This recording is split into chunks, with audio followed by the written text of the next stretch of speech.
साक्षात् परब्रह्म तस्मै श्री गुरुवे नमः। तस्मै श्री गुरुवे नमः। ओम। वंदनीय श्री गुरुदेव के चरणों में कोटिशः प्रणाम करके आज के इस वर्ष के प्रथम सत्संग में उपस्थित सभी सत्संगी पाठकगण, आप सभी को इंग्लिश वर्ष की 2019 सबको बहुत बहुत हैप्पी न्यू ईयर। और ये वर्ष क्योंकि संसार भर में इस वर्ष को मनाया जाता है क्रिस्टल के यार चैलेंज के रूप में, और जिस देश में आप रहते हो वहाँ पर भी बड़े धूमधाम से मनाया गया, तो आप लोगों को भी बहुत बहुत हैप्पी न्यू ईयर हो। और यदि चिंतन करें तो समय क्या है, if new year was something special तो आज जरूर कुछ सृष्टि में अलग होता, स्नो गिरता बादल में से, कुछ सोना बरसता, चांदी बरसता, लेकिन जैसे कल वैसे आज, वैसे परसों भी रहेगा। तो देयर इज नथिंग न्यू। हाँ, जो लोगों को यांग द्रिंगी प्रसीरी करना हो, खाना पीना हो, उसके लिए न्यू ईयर बड़ा दमदार चीज़ है, तो वो उसके लिए आगे बढ़ते हैं। लेकिन न्यू ईयर में मुझे जो प्रतीत हुआ कल भी रात्रि में, अच्छा लगा देख करके। फ्यूरवर्क थोड़ी देर के लिए चिराग बरता है, आंखों को बड़ा आनंद आता है थोड़ी देर के लिए, लेकिन उसके बाद में प्रकृति के साथ, नेचर के साथ जो हानि किया जाता है उसका कोई आप वर्णन नहीं कर सकते। ये दिनों दिन बढ़ता जा रहा है पोल्यूशन, एंड ये न्यू ईयर के रात पे बॉम्ब दागना, फिर वर्क करना। मैं सोचता हूँ उसके जगह पे कहीं कोई जाके सिनेमा देख ले, टिकट काटता ले ले, फिल्म देख ले, तो आंखों को वहाँ भी आनंद मिल जाएगा। घरों में दीपक जला ले, दीपावली कर ले, उसमें भी आनंद मिल जाए। ये बॉम्ब दागना और पटाखे दागना और ये फिर वर्क करके नेचर को फुलफिल करना, ये कोई बुद्धिमानी बात नहीं है। तो केंद्र okay bombelschieten is niet netjes. Bombelschieten is vervuilen van de natuur. Ja, het is wel mooi om even te kijken naar wat mooi, eentje schiet naar boven, er komt 20 eruit, sterretjes, kleuren. Maar het is mooi voor de ogen, maar wat zijn de resultaten, de consequenties van milieuvervuiling? Ik was vorig jaar in India en in Delhi is al een vervuilde stad. En met Diwali begint al deze bombelschieten daar. En daar heb je geen politie en regels. Hier moet je maar 1 dag van tevoren. Eigenlijk mag het niet, maar toch hebben Turken Marokkanen die altijd koppig zijn. En dat ze dan, hoe noem je dat? Dat ze dan toch hun dingetjes doen.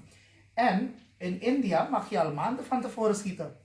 En in die hele 1 maand van tevoren vanaf Diwali zie je ook daar, pataake log daagte हैं, dat de natuur, de milieu daar zo vervuild raakt, dat er heel veel aanrijdingen plaatsvinden. Waarom? Vroeg in de ochtend heb je dan heel veel dauw, heel veel vervuiling, rook, en je ziet niets meer dan 5 meter voor je. En met hele nare gevolgen voor de ademhaling en al. En wetenschappers hebben, dit is iets van vorig jaar, toen ik in India was, hebben wetenschappers toen op de televisie gezegd dat deze vervuiling die we onze kinderen nu inademen, dat het effect nog niet gelijk te zien zal zijn. Je gaat even hoesten, even, hoe noem je dat, verkoud raken. Maar het effect daarvan heeft na 10 of 15 jaar, gaat het vanuit jouw longen te zien zijn. Het creëert, hoe noem je dat ding? De ene ziekte, ademhaling? Astma. Een van de bronchitis, astma. Dit wordt veroorzaakt. Dus als hindoe moeten wij dan voornemen vanaf volgend jaar, oké, hieruit. Dit jaar heb ik misschien een paar keer afgesproken, of ook niet? Goed zo. Dus vanaf volgend jaar gaan we in plaats van, hoe noem je dat? In plaats van bombel en vuurwerk, ja, gaan we gewoon een beetje.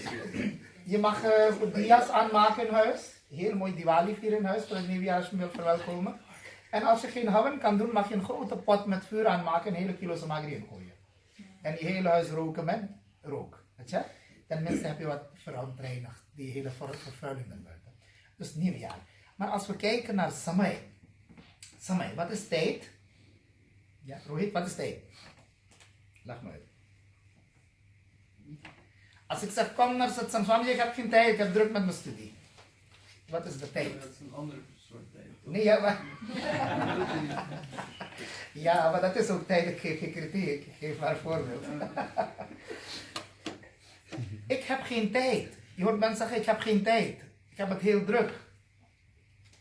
Ja, ik moet overuur werken, Swamiji, want hoe ga ik geld brengen in mijn huis? Dus ik heb het heel druk, de tijd gaat zo... Ja, heeft druk, tijd. Wat is de tijd? Samay kya hai? Als je naar Mahabharat film kijkt, wat zie je daar? Die film begint met Mai Samay hu. Ja, iemand zegt Mai Samay hu. Als je zegt, toen er niets was. Ja? In het prille begin, toen er niets was. Wat was er wel? Toen. जब कुछ नहीं था, तब क्या था? जब था, समय. Dus de tijd is iets dat altijd blijft. Samay. Samay. Maar deze tijd, en deze tijd in Vishnu Sahasranam, 1000 namen van Vishnu, is één naam van Bhagwan Samay. Ja, tijd. Dus de tijd is niets anders dan Bhagwan. En Bhagwan, net als Bhagwan altijd blijft bestaan, zo blijft de tijd altijd bestaan. Wij zijn alleen reiziger in deze tijd. Ja, we zijn tijdsreiziger. Nu reizen we in deze tijd. En we worden geboren in een bepaald lichaam, op een bepaalde planeet aarde, want er zijn meer aardes volgens onze geschriften. Je wordt ergens op een aarde geboren. En op die aarde waar jij geboren wordt, op die planeet waar jij geboren wordt, daar heb je een bepaalde cultuur. Ja? En in die bepaalde cultuur heb je een bepaalde manier van leven, leefwijze. Maar desondanks, no matter in welke galaxie en in welke zonnestelsel en welke aardeplaneet jij zou geboren worden, de spirituele boodschap zou overal toepasselijk moeten zijn. Oké? De spirituele boodschap. En wat is de spirituele boodschap? Niet wat je draagt, wat je eet en wat je drinkt en hoe je slaapt en wat voor huis je hebt. Voedsel, kleding, onderdak, dat valt onder mijn lichamelijke noodzaak. Mijn lichamelijke noodzaak. Maar wat is mijn essentiële noodzaak, mijn innerlijke noodzaak? Dat is rust, vrede, sukha en shanti. Die sukha en shanti waarnaar wij zoeken. Als ik nu bijvoorbeeld Rohit zou vragen, je doet een heel geweldige studie. En je bent continu aan het studeren. Waarom studeer je zo hard? Wat wil je zeggen? Om het te halen. Je zou zeggen, ik wil een hoge cijfer krijgen, Swamiji. Maar waarom zou je een hoge cijfers krijgen? Omdat je wilt overgaan. Waarom wil je overgaan? Omdat je een dagje snel wil slagen. Waarom wil je slagen? Ik wil een hoge titel hebben. Wat ga je met die hoge titel krijgen? Een goede baan krijgen. Er zijn mensen die minder goede banen dan jou hebben, toch? Maar je wilt een goede baan hebben. Waarom wil je een goede baan hebben? Oh, Swami, kan ik goed verdienen? Kan ik een paar tickets doneren aan u? Per jaar. Ja, maar ik heb tickets van anderen ook gehad. Of ik krijg het van anderen. Maar waarom wil je veel verdienen? Oh, Swami, dan kan ik een geweldige huis bouwen. Een hele dure auto kopen. Een Porsche, 100.000 euro. En dan kan ik een hele dure kleding, een hele dure diamanten horloges dragen. En dan kan ik een Galaxy S9 kopen. Of dan heb ik misschien S20 gehad. Ja? En dat is dan de geweldige dingen die je kan kopen, Swamiji. Maar Rohit, waarom wil je deze dingen kopen? Mijn vraag gaat verder. Het is heel mooi dat je dat antwoordt. Ik wil een dure auto, ik wil een groot huis, ik wil een mooi groot erf, ik wil heel veel eten in huis en noem maar op. Maar waarom wil je dat allemaal, of wat denk je, waarom wil je het allemaal hebben? Om jezelf, zeg maar, te satisfyen. Om te? Satisfyen. Om jezelf tevreden te stellen, zeg maar. Ja, klopt. Hij heeft gelijk. De mens zoekt dit alles waarom. Je wilt een groot huis hebben, zodat je met beide benen gespreid tv kan kijken. Dat is het voorstel van jullie. Je wilt een hele dure auto misschien hebben, omdat als je in die auto rijdt, voel je niet alsof je in de auto rijdt. Ja? Maar wat was het doel van autorijden?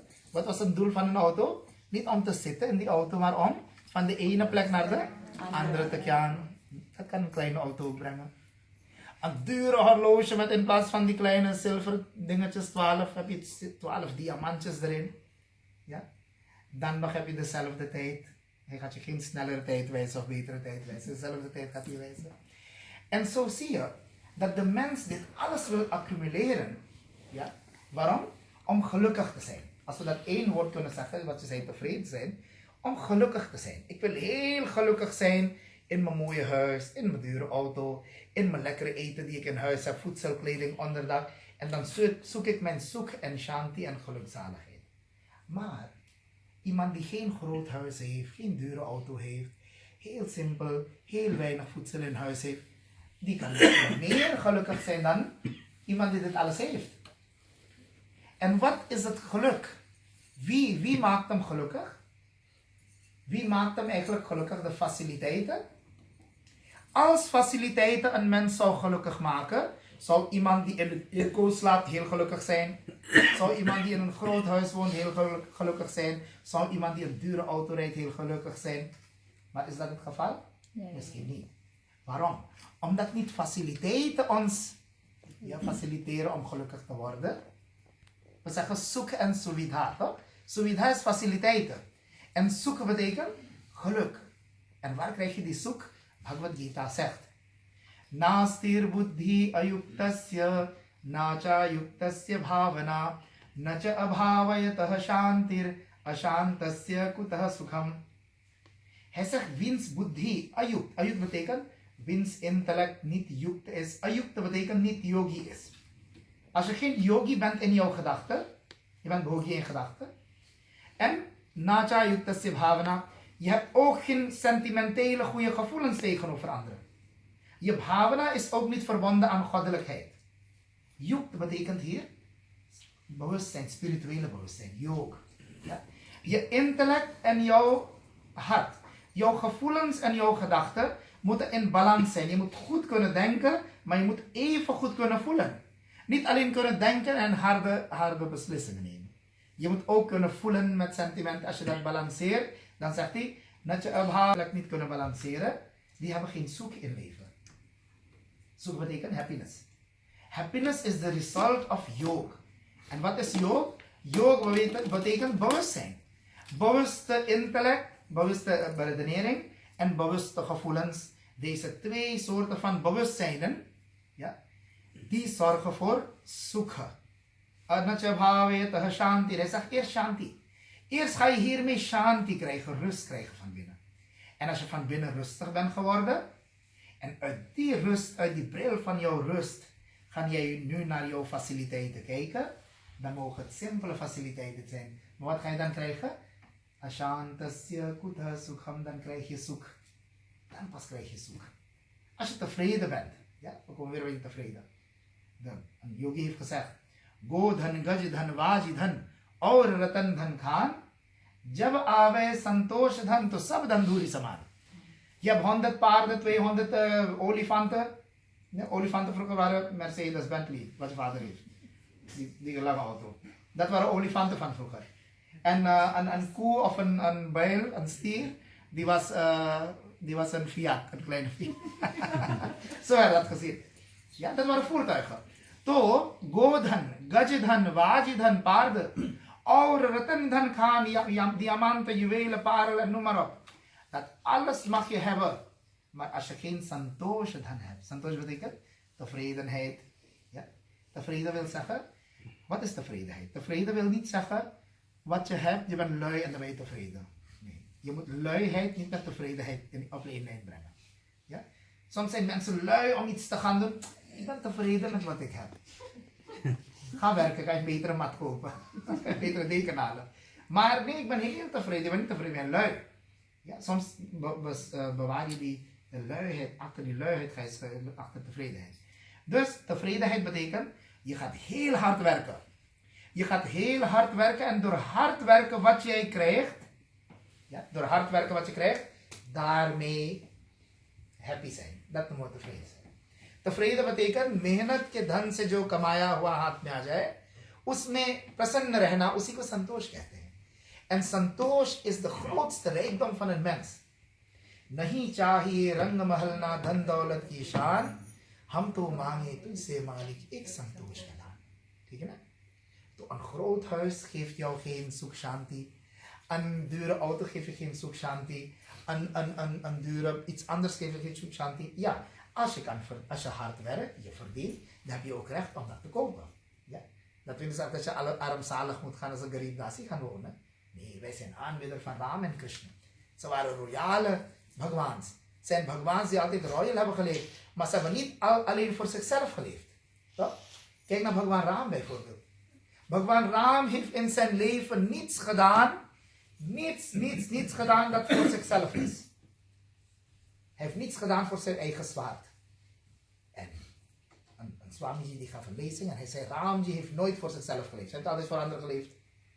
En toen zei één geleerde, nee, je liegt. Hoe zeg je dat Ram voor zichzelf niet iets heeft gevraagd? Heeft hij die pijl, heeft hij die boog niet gebroken om Sita te krijgen? Raja Janak had gezegd, degene die deze pijl zal breken, jo dhanush todega, उसको सीता मिलेगा और बक्सिस में मिलेगा यश कीर्ति नाम van die krijg je बक्सिस buy one get one free. Ja?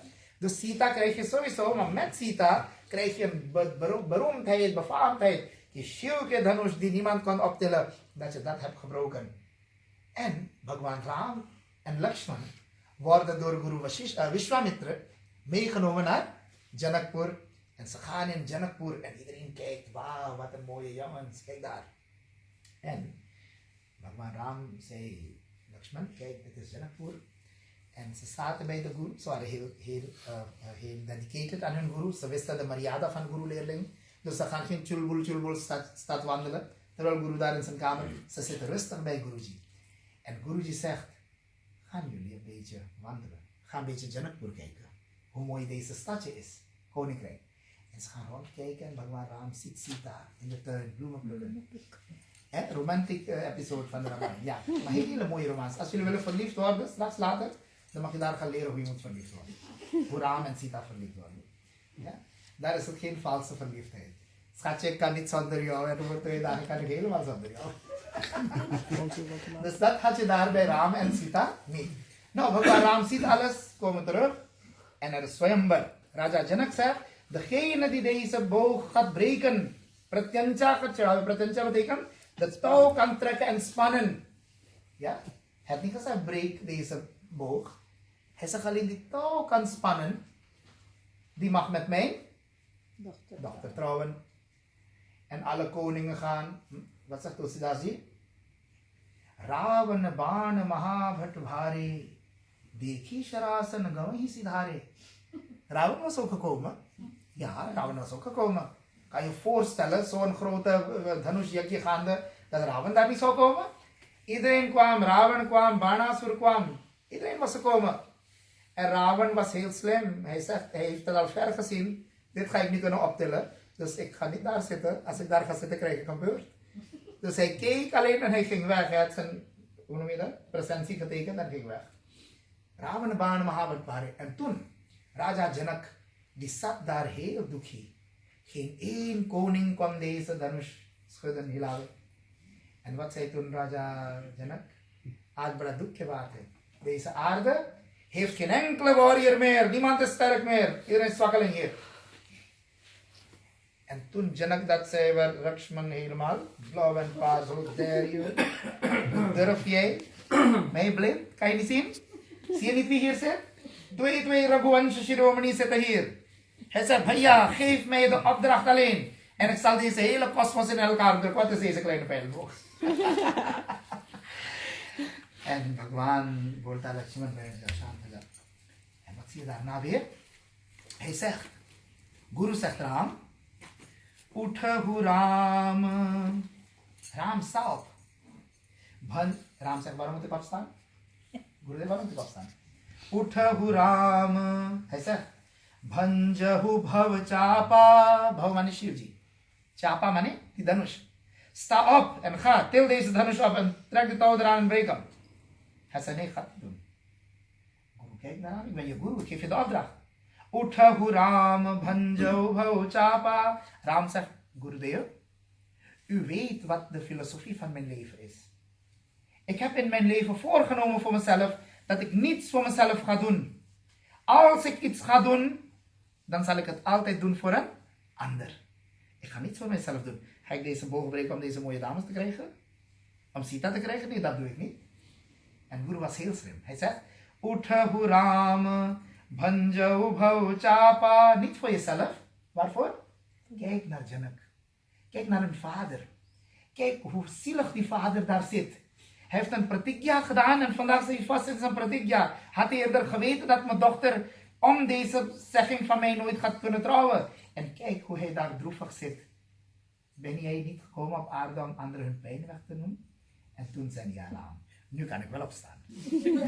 Wat zei hij? Metau tat Janak paritapa. Janak के परिताप को मिटाने के लिए सीता पाने के लिए तो फ्री में मिल जाएगा पीछे फ्री में मिल जाएगा तुम जनक के दुख को दूर करने के लिए धनुष को तोड़ दो और तब भगवान राम उठते हैं and hij breekt deze Dhanush. Dus भगवान heeft nooit iets. Zelfs Lanka, Lakshman zegt in de Valmiki Ramayana, hij zegt, Prabhu, het is al bijna 14 jaar Ik denk dat Bharat koning geworden zal zijn. Ik denk dat in Ayodhya alles rustig geworden is. Kijk hier, zo'n mooie Lanka hebben we gewonnen. Ja? We hebben de gouden Lanka gewonnen. En ik denk dat Vibhishan geen problemen mee gaat hebben. Hij is zo weg van u. Hij is uw bhakt. Hij zal heel blij zijn als u de koning wordt. Waarom wordt u geen koning van Lanka? Laten we deze Lanka niet meer hier regeren. En wat zegt Bhagwan Ram? Zelfs daar, hij had recht op. Hij had Lanka overwonnen. Maar heeft het overgedragen aan Vibhishan. Ram heeft niet gezegd, neem deze Lanka. Wat zegt hij?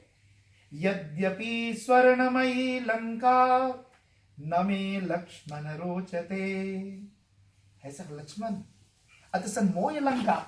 Mooie architecten hebben deze Lanka gebouwd. Als ik kijk naar de wegen, naar alles. Toen Hanumanji naar Lanka gaat, wat ziet hij daar? Giri Trikuta Upar Bas Lanka. En wat ziet hij? Kahi Mahish Manush Dhenu Kar Ajkal Nisachar Bhakshahi. Narnagasur Gandharva Kanya Rupa Muniman Mohi. Zulke mooie meisjes zag je daar, Hanumanji. Hij zegt, als rishis en munis hier komen, gaan ze zich niet kunnen beheersen. Als ze छोटे छोटे कपड़े पहन के घूम रहे होंगे वहां लंका के राज में से घूमेंगे कोई साड़ी बांध के तो घूम नहीं रहा होगा वहां तो राक्षसों के राज्य को देख करके तुलसीदास जी हनुमान जी देखते हैं कैसे Lanka was een hele mooie stad heel mooi van buiten en ook van binnen goud से बना सब कुछ लेकिन भगवान कहता है लक्ष्मण यद्यपि स्वर्णमयी लंका नमे लक्ष्मण रोचते Lakshman ik heb er geen interesse in waarom जननी जन्मभूमिश्च स्वर्गात अपि गरीयसी weet je Lakshman je eigen moeder जननी en जन्मभूमि betekent je geboorteland उससे बढ़कर के दुनिया में कुछ और अच्छा नहीं लगता ठीक है ना तो अभी मैं इंडिया में था तो मैं रोज सवेरे दूध गरमा के पिन्ना कास लगा के खाता था और सवेरे सवेरे परोठा में खूब घी तर चुए सब तो घी को देख के ही हार्ट ब्लॉक हो जाता है खाने के बाद तो जो होगा तो होगा तो हम रोज ब्रेड खाते एक स्वामी जी पूछे कहते आप रोज ब्रेड कैसे खा लेते हो मैं कैसे साहब रोज परोठा खा लेते हो हमने बचपन से भाई ब्रेड ही खाया तो ब्रेड ही खाएंगे तो एक स्वामी जी ने कहा हाँ बात इनकी ठीक है जिसकी जन्मभूमि में जो जैसी प्रथा है उसके अनुसार वैसे तो जननी जन्मभूमि माने je moeder en जन्मभूमि माने waar je bent geboren deze twee zijn altijd स्वर्ग से सुंदर स्वर्ग से प्यारा होता है तो भगवान ने वहां भी सोने के लंका नहीं दिया हम क्या बता रहे थे आपको कि भगवान Ram en Krishna wij zijn aanbidder van royale goden wil niet zeggen dat je geen royaliteit in je leven moet wensen dat mag je maar ga bewust een leven leiden wat is het bewuste leven het bewustzijn in je leven is dit terwijl je heel modern bent terwijl je heel veel geld verdient terwijl je een dure auto mooi huis en groot en dure kledingen draagt terwijl je dit alles in je leven hebt moet je heel bewust van zijn. Waarvan bewust zijn? Dat deze kleding met mij niet gaat naar het hiernamaals. Die auto van me gaat niet naar het hiernamaals. En mijn familieleden en niets. Zelfs het lichaam. Voor wie ik zoveel beauty parlor en make-up heb gedaan, die gaat ook niet mee. है ना? चाहे जितना lipstick पूरी लगा दो, क्रेमाटोरियम में जाता है, कुछ नहीं जाता है.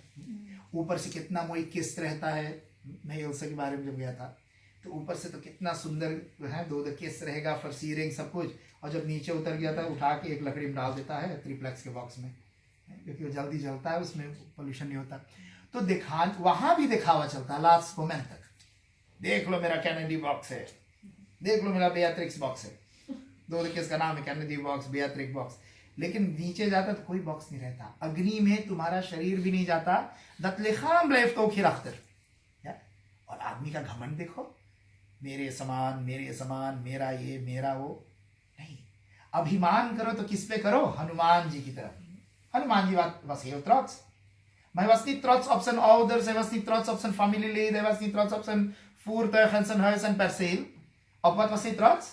Op Rama Bhakti hij was heel trots dat hij dienaar van Ram mag zijn en uit die trotsheid van Ram Bhakti zegt hij aan Ravan zegt wie ben je oh aapjo, wie ben jij? Je bent hier gekomen, je hebt me al mijn bomen weggehaald en gegeten. अरे पेड़ खाते नीचे से खा लेते पेड़ क्यों खड़ा? तो हनुमान जी बोले Ravan je hebt 4 Veda's gestudeerd. Jij moet weten hoe een aap eet. Ik ga geen slabbetje binten met mesje vork aan tafel zitten. Ik trek aan 1 fruit en misschien trek ik aan die hele boom. Ik gooi hem weg, ik eet 2 appels en ik laat een takje weg. वानर का स्वभाव है, कपि स्वभाव ते तोरे रूखा, प्रभु खाए फल लागी भूखा। ओ प्रभु Ravan, ik had heel erg gehonger en ik begon te eten. Hoe wij apen eten. Op onze manier. En ja, als dat jou niet bevalt, wat moet ik eraan doen? Dat is natuur. Onze natuur is breken en eten. En Rawan zegt, hoe heb jij mijn zoon vermoord? Hoe heb je hier dit alles? En dan zegt hij, Hari aane hu priyanari. Ram doet mij jasukari. Hari aane priyanari. Ik ben ambassadeur, ik ben een boodschapper van die Ram. Wiens vrouw je hebt gestolen, joh चोर. रावण के घर में बैठ के उसको चोर बोलना, वो देखने लगा सब लोग, भाई की बड़ा हिम्मती। And what was the truth said that, एक ben रामदूत। जैसे आप कहो कि मैं रामायण के अनुयायी हूं, ik ben een hindoe, wees trots om een hindoe te zijn. Niet Hindoestaan te zijn, maar om een hindoe te zijn. En omdat je trots bent dat je hindoe bent, waarom ben je trots? Waarom ben je trots dat je hindoe bent? Omdat hindoe een levensfilosofie is. Wat voor filosofie is dat? Dat is een filosofie die voor de gehele mensheid, ongeacht welke ras, taal, kleur, communiteit je hebt, is voor een ieder. Maar als je niet door hebt wat die filosofie is, dan hoe ga je trots zijn? Dan ga je trots zijn. Om eerst te weten wat de hindoe filosofie is, daarvoor doen we satsang. En wat zegt de hindoe filosofie? In korte lijnen. In het licht van wetenschap, drievoudige wetenschappen, materiële wetenschap, spirituele wetenschap, metafysieke wetenschap. In het licht van drievoudige wetenschap en 6 scholen van filosofieën, Sankhya Darshan, Yoga Darshan, Vedanta Darshan, Mimamsa Darshan, Nyaya Darshan, Vaisheshik Darshan. Dit zijn de 6 scholen van filosofieën. In het licht van filosofie en wetenschap hebben de rishis ons een leefwijze gegeven. Ga niet van materiële gadgets, mobiele, allemaal materiële wetenschap, maar raak er niet gehecht aan. Wees altijd bewust, dit zal hier achterblijven. Waarom hecht ik me aan? waarom meet ik mezelf met een dure auto? Oh, मैं दमिया न जाने हैं, बड़का घर वाला दमिया है, पूछो तो मरेगा तो लेके जाएगा क्या? आज तक कोई लेके गया है?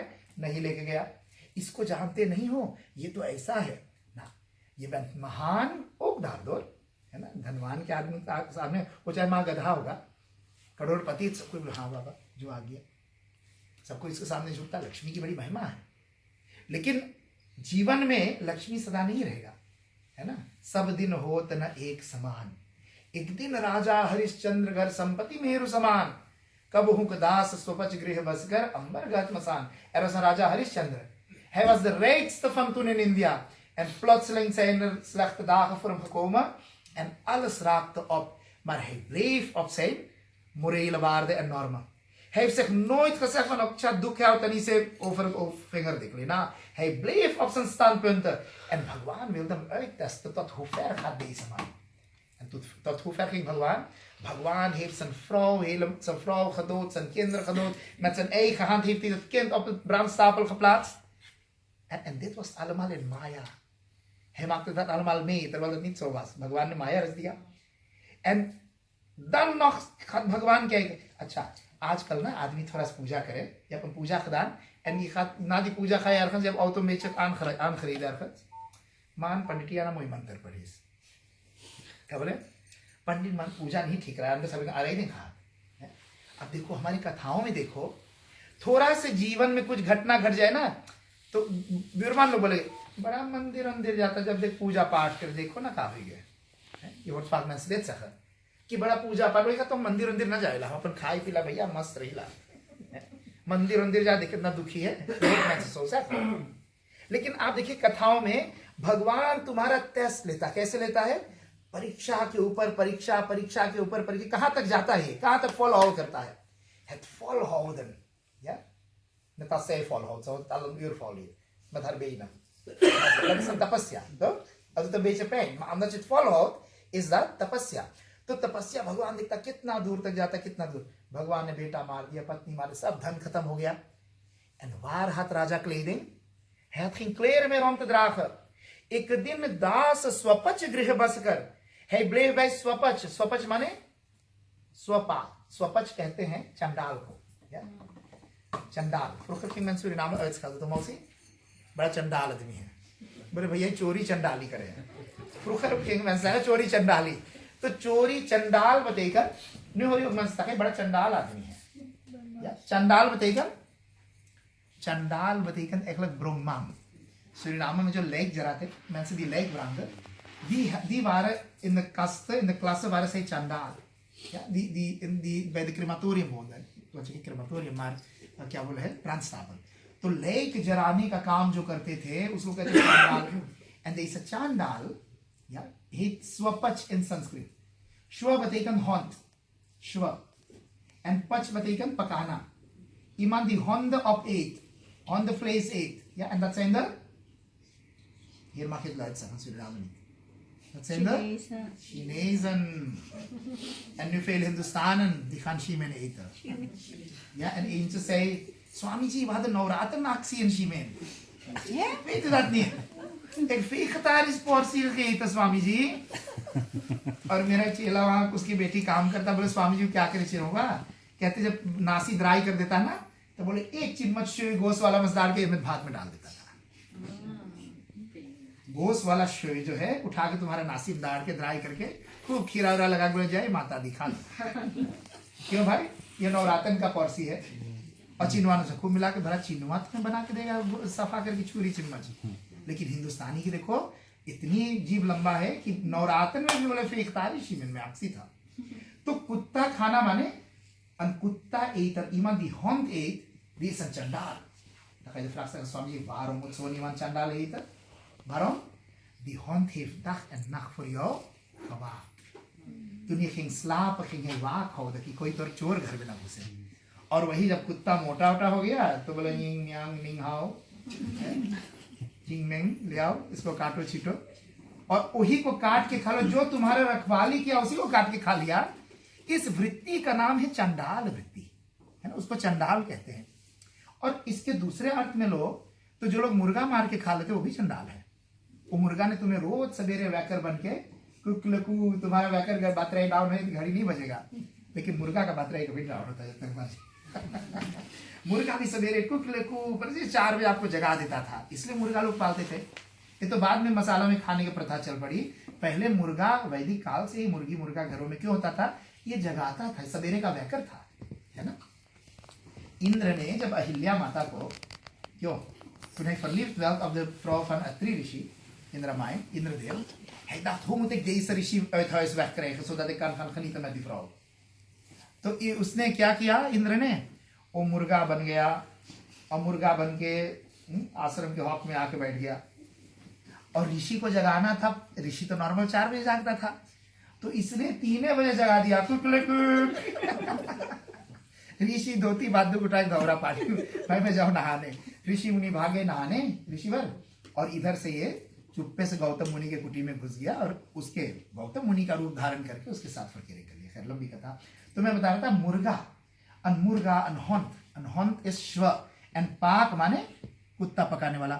तो laagste der laagste in de kasten in India werd deze groep geaccepteerd die lijken ging verbranden. Suriname बोलते ब्रह्मन, या जो lijk जलाता है. तो कबहुक दास स्वपच गृह बसकर अंबर गहत मसान. वो किसी क्या किया, वही राजा जो था एक दिन एक चांडाल के घर पे रह करके कपड़ा कहाँ से लेता था, जब कोई lijk जलाता ना तो वो फॉर चादर का ऑफर. Die चादर worden dan weggehaald in een hoekje gezet.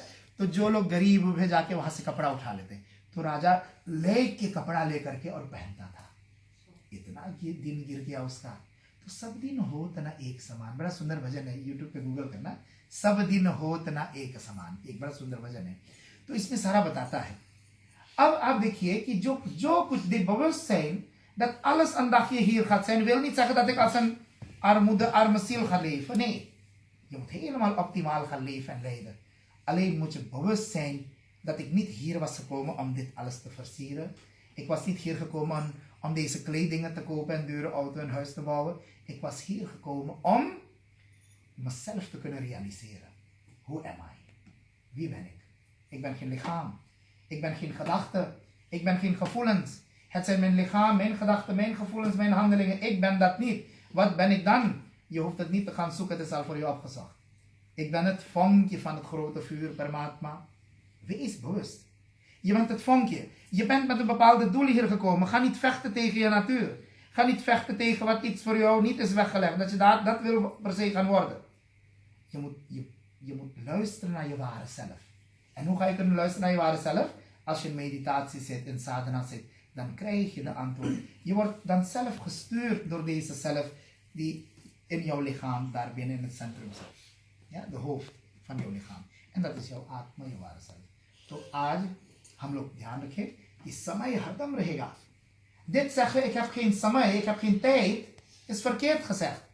Het enige wat je altijd hebt, zelfs als je doodgaat heb je tijd, want dan ben je nog in de tijd. Want dan zeg je, toen ik dood was en nog geen lichaam had. Als je wedergeboren wordt, ja, Vikesh wordt wedergeboren in Rotterdam en zegt hij, ja, toen ik vorig leven in satsangs kwam. Ja, oh, toen kwam je wel? Ja, ja, zwam, ik heette Vikesh. En nu, en waar was je al die 15 jaren? Oh, daar was ik even in de lucht, ik kreeg nog geen lichaam, ik had nog geen karma. Ik had volgens mijn karma nog geen lichaam gehad. Zelfs dat periode waar je nog geen body hebt, ja, was de tijd er. Ja, dus de samaya gaat altijd bij je zijn.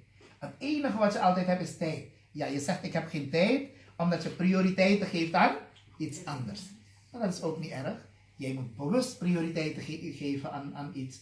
En dan zie je dat jouw tijd heel mooi gaat. Dus gelukkig 2019 voor jullie allemaal.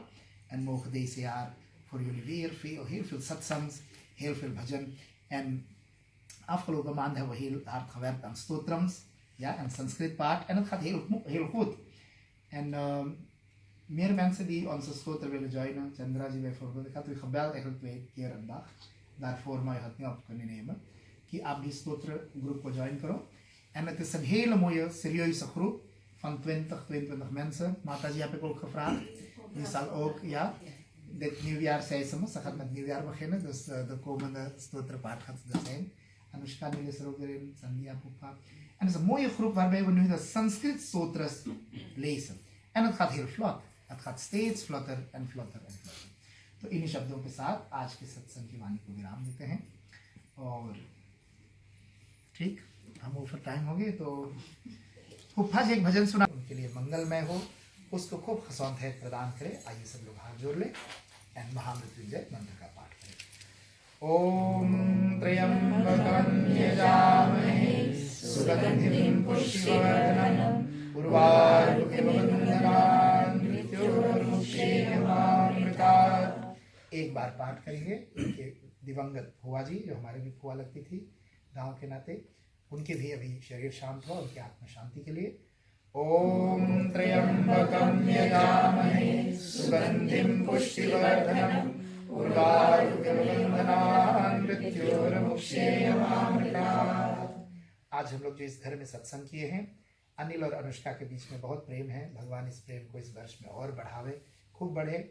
इनके जीवन में सुख शांति हो, खसौंधैत हो, उसके लिए प्रार्थना करें. ओम त्र्यंबकं यजामहे सुगंधिं पुष्टिवर्धनम् उर्वारुकमिव बन्धनान् मृत्योर्मुक्षेमामृतात्. नमः पार्वतीपते हर हर महादेव. मंगलम.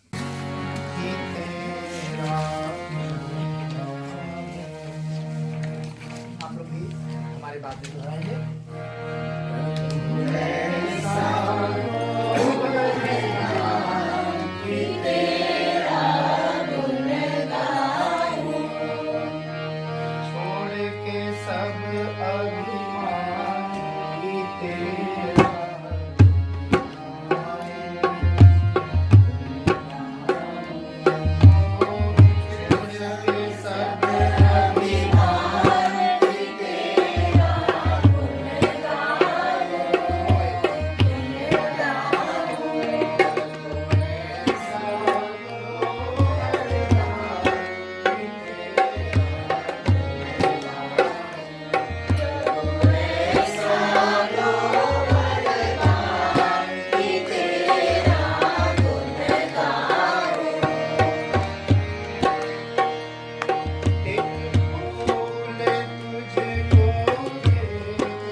अंजनी के लाला बड़ा मतवाला, अंजनी के लाला बड़ा मतवाला, हवा में उड़ता जाए रे मेरा लाल दुलारा, हवा में उड़ता जाए रे मेरा लाल दुलारा, अंजनी के लाला बड़ा मतवाला, अंजनी के लाला बड़ा मतवाला, हवा में उड़ता जाए रे मेरा लाल दुलारा, हवा में उड़ता जाए रे मेरा लाल दुलारा।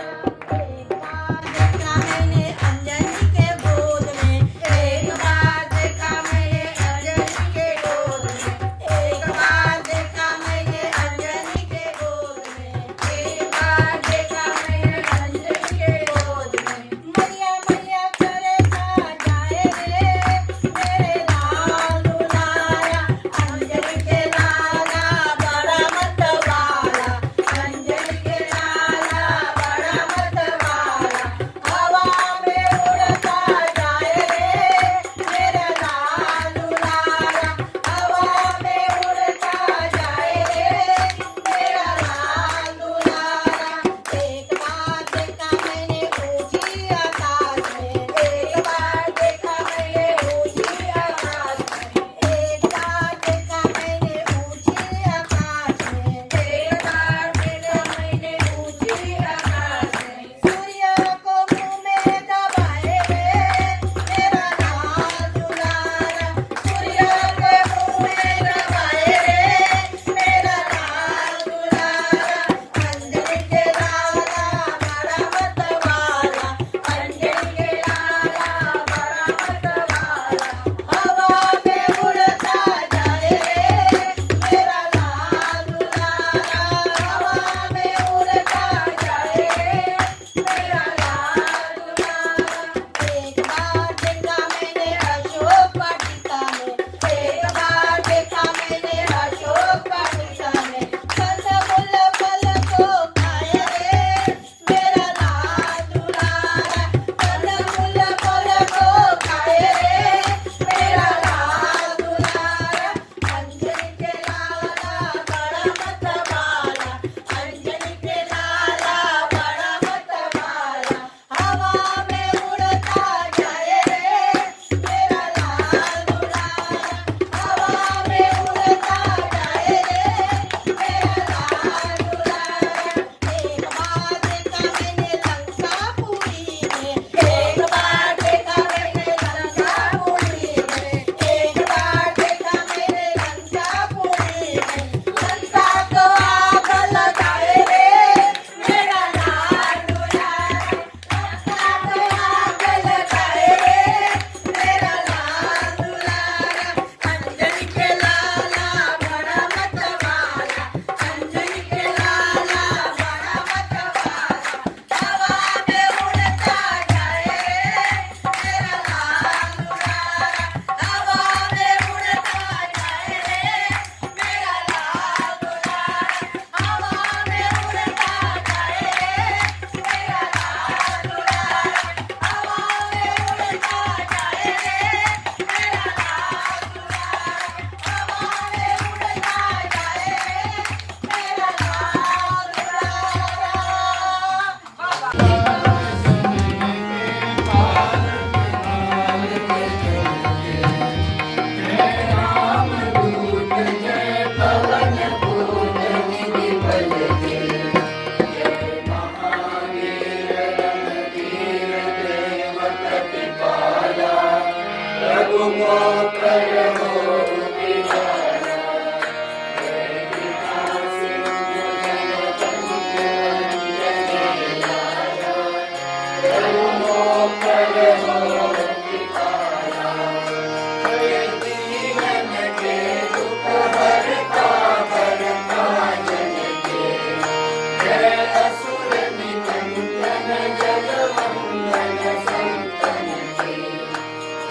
तुम्हें सहाय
श्यामलकोमल हाथ धो के आ जाओ सीता समारोपित वाम भागम दोनों अनुष्का आणो महासायक चारु चापम नमामि रामं रघुवंशनाथं मोसम दीन दीन हित तुम समान रघुवीर अस विचारि रघुवंशमणि हरौ विषम भवभीर कामि नारि प्यारि जिमि लोभी प्रिय जिमि दाम तिमि रघुनाथ निरंतर प्रिय लागव मोहि राम सियावर राम जय जय राम मेरे प्रभु राम